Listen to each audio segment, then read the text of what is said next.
ونعوذ بالله من شرور أنفسنا ومن سيئات أعمالنا من يهده الله فهو المهتد ومن يضلل الله فلن تجد له وليا مرشدا أما بعد فأعوذ بالله من الشيطان الرجيم بسم الله الرحمن الرحيم وأقام الصلاة وآتى الزكاة والموفون بعهدهم إذا عاهدوا والصابرين في البأساء والضراء وحين البأس أولئك الذين صدقوا وأولئك هم المتقون الله رب العالمين দরবারে লাখ কোটি শুকরিয়া যে আল্লাহ রব্বুল আলামিন আপনাকে আমাকে দুনিয়ার সমস্ত কাজকর্ম থেকে অবসর দিয়ে যে আল্লাহ সুবহানাহু ওয়া তাআলা তার ঘরে একত্রিত হওয়ার তৌফিক দান করেছেন শুকরিয়া আদায় করি আলহামদুলিল্লাহ। কোরআনে হাকিমের সূরাতুল বাকারার 177 নম্বর আয়াতের শেষ অংশ তেলাওয়াত করা হয়েছে। এই আয়াতের মধ্যে তেলাওয়াতকৃত অংশে আল্লাহ রাব্বুল আলামিন বলতেছেন ওই সমস্ত মানুষ যারা নামাজ কায়েম করে ওয়া আতা যাকাত এবং যাকাত প্রদান করে।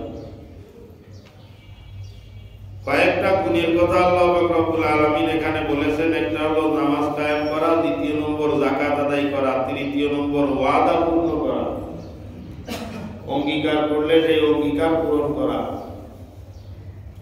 কোরআনে হাকিমের মধ্যে যত জায়গায় আল্লাহ রাব্বুল আলামিন নামাজের আলোচনা করেছেন তত জায়গায় ইকামতে সালাত তথা নামাজ কায়েম করার কথা বলেছেন।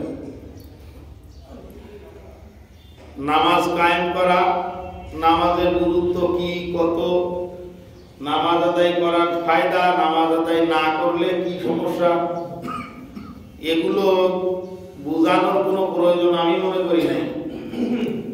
এটা মুসলমান হিসাবে আমরা প্রতি ভোর থেকে জানি যে নামাজের গুরুত্ব কত। কি বলে জানি না? সবাই জানি আমরা এটা। কথা হলো যে নামাজ যে আদায় করি এই নামাজের কিছু তারতম্য আছে। কোন ধরনের নামাজ আমাদের হইতে হবে? ইকামতে সালাত অর্থাৎ নামাজ প্রতিষ্ঠা করা। কামা ইয়াকুমু কিয়ামান শব্দের অর্থ হলো দাঁড়ানো, দণ্ডায়মান। আকামুস সালাত মানে নামাজকে দাঁড় করানো। বাস্তব অর্থে মনে করেন নামাজকে স্থাপন করা। তা নামাজ এটা এমন জিনিস যেটা এখানে দাঁড় করে রাখলাম, এটা দাঁড় হয়ে গেল, এরকম তো না। তাহলে নামাজ কায়েম করার কথা, নামাজ প্রতিষ্ঠা করা বা নামাজকে দাঁড়ানো, এর অর্থটা হলো এমন নামাজ আদায় করা যেই নামাজটা জিন্দা নামাজ হয়। দাঁড়ানো এটা হলো জীবিত জিনিসের বৈশিষ্ট্য না? কথা বলা, নড়াচড়া করা, দাঁড়ানো, এটা কি জীবিত মানুষের বৈশিষ্ট্য? তো এটা জীবিত জিনিসের বৈশিষ্ট্য। তাহলে নামাজ এমন নামাজ আদায় করা যেই নামাজের মধ্যে প্রাণ আছে, প্রাণওয়ালা নামাজ আদায় করা।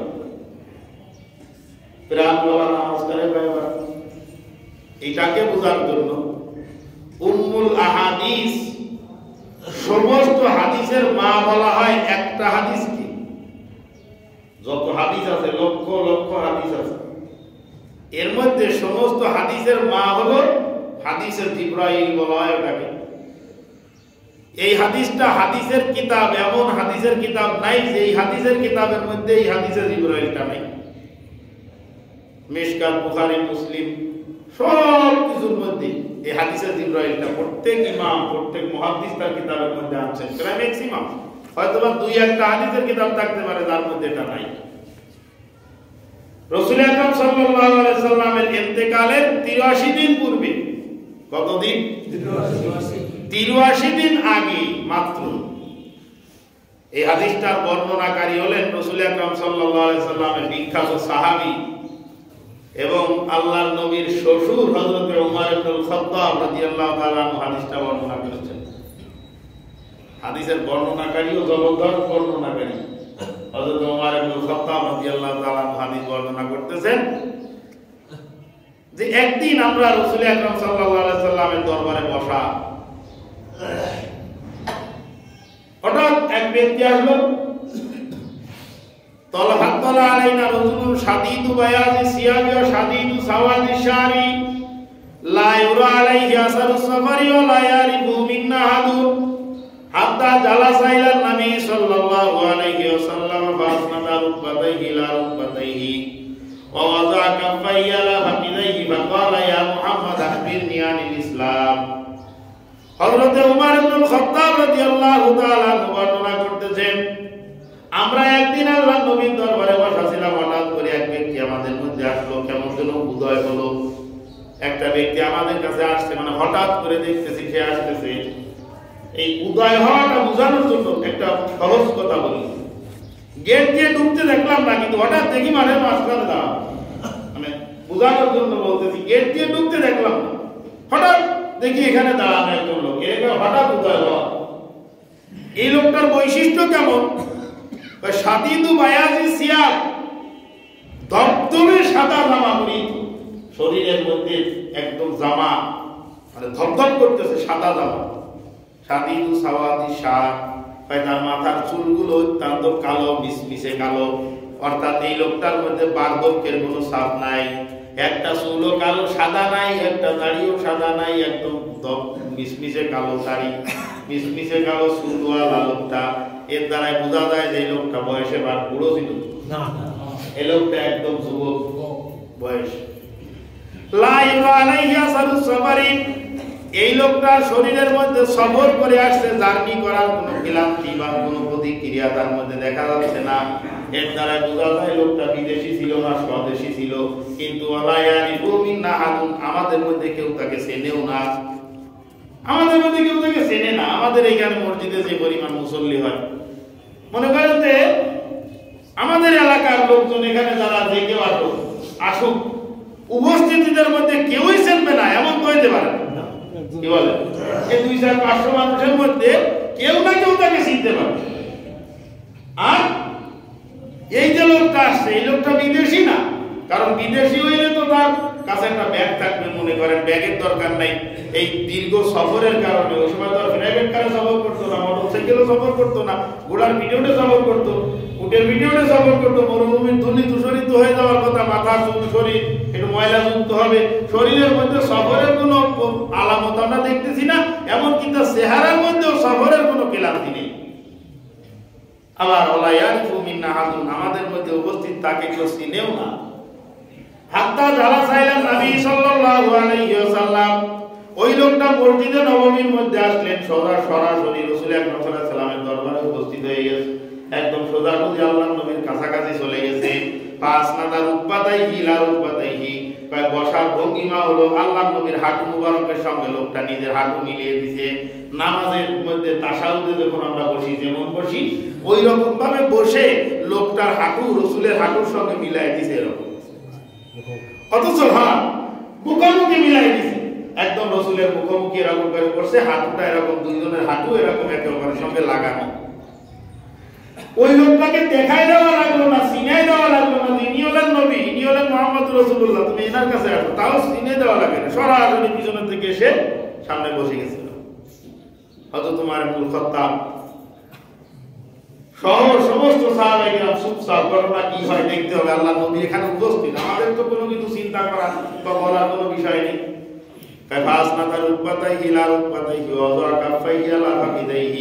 ওই লোকটা নিজের দুইটা হাত রাসূল আকরাম সাল্লাল্লাহু আলাইহি ওয়াসাল্লামের রানের উপরে রাখছে। ওই হাঁটুতে হাঁটু মিলানো ওই লোকটা নিজের দুইটা হাত আল্লাহ নবীর রানের উপরে রাখছেন, অথবা আরেকটা হইতে পারে অর্থ যে ওই লোকটা নিজের দুইটা হাত নিজের রানের উপরে রাখছে, যেভাবেই হোক। এরপরে করতে বাকালা ইয়া মুহাম্মদ আখবিরনি আনিল ইসলাম, হে মুহাম্মদ ইসলাম সম্পর্কে আমাকে বলেন, ইসলাম কি জিনিস। রাসূল আকরাম সাল্লাল্লাহু আলাইহি সাল্লাম বলতেছেন, ইসলাম বলা হয় শাহাদাতু আল্লা ইলাহা ইল্লাল্লাহ ওয়া আন্না মুহাম্মাদার রাসূলুল্লাহ ওয়া ইকামিস সালাতি ওয়া ইতাইজ যাকাতি ওয়াল হজ্জি ওয়াস সাওমি রমাদান। রাসূল আকরাম সাল্লাল্লাহু আলাইহি সাল্লাম বলতেছেন যে ইসলাম বলা হয় আল্লাহকে এক এবং একক স্বীকার করা, আমাকে আখেরি জামানার সর্বশেষ সর্বশ্রেষ্ঠ নবী হিসেবে মেনে নেওয়া, ওয়া ইকামিস সালাত নামাজ কায়েম করা, ইতাই যাকাত প্রদান করা, ওয়াল হজ্জ সাওম রমাদান হজ করা, রমজান মাসে রোজা রাখা, এটাকে বলা হয় ইসলাম। অর্থাৎ ইসলামের যে পাঁচটা স্তম্ভ বেনা, এই কথাগুলো রাসূল আকরাম সাল্লাল্লাহু আলাইহি সাল্লাম বলে দিয়েছেন। বলে দেওয়ার পরে মজার ব্যাপার হলো ওই লোকটা বলতেছে সদাক্তা, আপনি সত্য বলেছেন। জোরে বলেন সুবহানাল্লাহ। আপনি সত্য বলেছেন।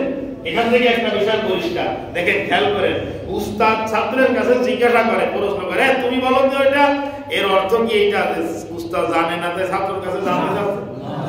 বরঞ্চ উস্তাদ তো অবশ্যই জানে, ছাত্র এটা জানে কিনা সেইটা জানার জন্য উস্তাদ জিজ্ঞাসা করে। দেখি কথা ঠিক না? তো এখানেও এই যে লোকটা আসছে, ইনি বলতেছে সদাক্তা, আপনি সত্য বলেছেন। আল্লাহর নবীর সাহাবী হযরত উমর ইবনে খাত্তাব রাদিয়াল্লাহু তাআলা বলতেছেন, ফাজিবনা আলাহু ইয়াসআলুহু ওয়া ইউসাদ্দিকুহু। ভাই আমরা আশ্চর্য হয়ে গেলাম, লোকটা জিজ্ঞাসা করে আবার সত্যায়ন করে, জিজ্ঞাসাও করতেছে আবার সত্যায়ন করতেছে। আমরা তো মনে করছি লোকটা শিখতে আসছে, এখন দেখি যে না, লোকটা শিখতে আসে নাই, ও আগের থেকে জেনে শুনেই আসছে। তারপরে বলতেছে ফাকবিরনি আনিল ঈমান, ঈমান কি জিনিস? আল্লাহ নবী বলেন, আল ঈমান মান তুমিনা বিল্লাহি ওয়া মালাইকাতিহি ওয়া কুতুবিহি ওয়া রুসুলিহি ওয়াল ইয়াউমিল আখির ওয়াল কদরি খাইরিহি ওয়া শাররিহি মিনাল্লাহি তাআলা ওয়াল বাসি বাদাল মাউত। ওই যে ঈমানে মুফাসসাল যেটা, আল কদরি খাইরিহি ওয়া শাররিহি মিনাল্লাহি তাআলা। ওই যে ঈমান বলা হয় আল্লাহর উপরে ঈমান আনা, পরকালের উপরে ঈমান আনা, সমস্ত ফেরেশতাদের উপরে ঈমান আনা, সমস্ত নবীদের উপরে, সমস্ত কিতাবের উপরে ঈমান আনা, তকদীরের ভালো এবং মন্দের উপরে ঈমান আনা এবং পরকালের পুনরুত্থানের উপরে ঈমান আনা, এটাকে বলা হয় ঈমান। আবার ওই লোকটা বলতেছে সদাক্তা, আপনি সত্য বলেছেন। এরপরে জিজ্ঞাসা করতেছে, ইয়া মুহাম্মদ আখবিরনি আনিল ইহসান, তো ইহসান কি জিনিস? ইহসানটা আমাকে বলেন। আমাদের আলোচনার সাথে সংশ্লিষ্ট এই অংশ, নামাজ কিভাবে আদায় করতে হবে সেটা কথা ছিল না? নামাজ কিভাবে, কোন নামাজ আদায় করতে বলা হয়েছে সেটা বোঝাচ্ছিলাম। এই ইহসানের মধ্যে সেইটার আলোচনা। আল্লাহ নবীর কাছে জিজ্ঞাসা করতেছেন লোকটা, ফাকবিরনি আনিল ইহসান, ও মুহাম্মদ ইহসান সম্পর্কে বলেন, ইহসান কি জিনিস? রাহমাতুল লিল আলামিন বলতেছেন, আল ইহসান আনতা আবুদাল্লাহ কান্নাকা তারাহু ফাইল্লাম তাকুন তারাহু ফাইন্নাহু ইয়ারাকা। ভাই ইবাদত করো এমন ভাবে কেমন যেন তুমি আল্লাহকে দেখতেছো, ইবাদত করবা এমন ভাবে কেমন যেন তুমি আল্লাহকে দেখতেছো। ওয়াইল্লাম তাকুন তারাহু ফাইন্নাহু ইয়ারাকা। আর যদি ইবাদতের মধ্যে আল্লাহকে দেখার তোমার জন্য সম্ভব না হয়, অন্ততপক্ষে এতটুকু বদ্ধমূল ধারণা করে নাও যে আল্লাহ তোমাকে দেখতেছেন। ইবাদত করবা যেন আল্লাহকে দেখতেছো, সেইভাবে ইবাদত করবা। এবার কি কিছুটা বুঝে আসছে যে নামাজ কোন ধরনের, কেমন নামাজ হইতে হবে? কথা কম, নামাজ কোন ধরনের নামাজ হইতে হবে যে নামাজের মধ্যে আল্লাহকে দেখা যাবে, অথবা আমার চোখের সমস্যা, আমি আল্লাহকে দেখতে পারতেছি না, অন্তত এই বর্তমান ধারণা থাকতে হবে যে আল্লাহ আমাকে দেখতেছেন। দেখেন শাইখুল হাদিস আল্লামা জাকারিয়া কান্দলবী রাহমাতুল্লাহি আলাইহি এই আনতাগুদাল্লাহ কান্নাকা তারাহু ওয়া ইল্লাম তাকুন তারাহু ফাইন্নাহু ইয়ারাকা, এই আয়াত, এই হাদিসের এই অংশের ব্যাখ্যা করতে গিয়ে উনি বলতেছেন নামাজ তিন প্রকার, নামাজিও তিন প্রকার। আমি আগেও বলেছি এখানে এই কথা। নামাজ কয় প্রকার? সবাই বলে না, কয় প্রকার? নামাজি তিন প্রকার, নামাজও তিন প্রকার, নামাজিও তিন প্রকার। এক নম্বর হলো ফার্স্ট ক্লাস নামাজ, এবং ওই নামাজ যিনি আদায় করেন তিনি ফার্স্ট ক্লাসের নামাজি। যেই নামাজে সরাসরি আল্লাহকে দেখা যায়, সুবহানাল্লাহ বলে, যেই নামাজে সরাসরি আল্লাহকে দেখা যায়, এই নামাজ আম্বিয়ায়ে কিরাম নবীরা আদায় করেন যেই নামাজ। এরকম নজির আপনি হাদিসের কিতাবের মধ্যে ভরি ভরি পাবেন। রাসূল আকরাম সাল্লাল্লাহু আলাইহি সাল্লাম রুকুতে গেছেন, রুকুতে গিয়ে সামনে আগে গেছে, তো চলে গেছে সামনে, আবার সামনে থেকে পিছনে চলে জায়গায় চলে আসছে। সাহাবায়ে কেরাম জিজ্ঞাসা করতেন, ইয়া রাসূলুল্লাহ কি ব্যাপার, রুকুতে গিয়ে আপনি সামনে চলে গেছেন আবার পিছনে চলে আসেন? আমি যখন রুকুতে গেছি তখন জান্নাতের নাজ নিয়ামত, জান্নাতের দরজা আমার সামনে উন্মুক্ত হয়ে গেছে। বলে সুবহানাল্লাহ, আমি আগে গেছি, ওইটা হঠাৎ করে পাশে জাহান্নাম ওইখান থেকে হুঙ্কার দিচ্ছে, তখন আবার ভয়ে আমি পিছনে আসছি। তাহলে নামাজের মধ্যে জান্নাত জাহান্নামের দর্শন লাভ করা এটা নবীদের জন্য সম্ভব, কথা বলেন ঠিক? নবীদের জন্য সম্ভব। এটা হলো ফার্স্ট ক্লাসের নামাজি, এবং এই নামাজ যে নবীগণ আদায় করেন এই নামাজটা হলো ফার্স্ট ক্লাসের নামাজ। নবীদের নামাজের থেকে শ্রেষ্ঠ নামাজ হইতে পারে না, কথা বলেন পারে পারে না। তাদের থেকে ফার্স্ট ক্লাসের নামাজি আর তাদের থেকে ফার্স্ট ক্লাসের নামাজ আর কারো দ্বারা হয় না, হইতে পারে না। আর দ্বিতীয় নম্বর প্রকার সেকেন্ড ক্লাসের নামাজ এবং সেকেন্ড ক্লাসের নামাজি, যেই নামাজে আল্লাহকে দেখা যায় না কিন্তু দেখার ভাব হয়, কেমন যেন আমি আল্লাহকে দেখতেছি, কেমন যেন আমি আল্লাহকে দেখতেছি, কেমন যেন আমি আল্লাহকে দেখতেছি, এরকম একটা ফিল হয়, এরকম একটা অনুভূতি হয়, এটাকে বলা হয় সেকেন্ড ক্লাসের নামাজ। আর এই নামাজ যিনি আদায় করতে পারেন তাকে বলা হয় সেকেন্ড ক্লাসের নামাজি। আর তৃতীয় নম্বর থার্ড ক্লাসের নামাজ আর থার্ড ক্লাসের নামাজ, যেই নামাজে আল্লাহকে দেখা যায় না, দেখার ভাবও হয় না, কিন্তু শতভাগ এটা ইয়াকিন হয়, বিশ্বাস হয় যে আমি আল্লাহকে দেখতেছি না, দেখার ভাব হচ্ছে না, কিন্তু আল্লাহ অবশ্যই অবশ্যই আমাকে দেখতেছেন। বা এই তৃতীয় প্রকারের এই নামাজ আর তৃতীয় প্রকারের হলো এই নামাজি। এটা হলো ফার্স্ট থার্ড ক্লাসের নামাজ এবং থার্ড ক্লাসের নামাজ, বুঝলেন?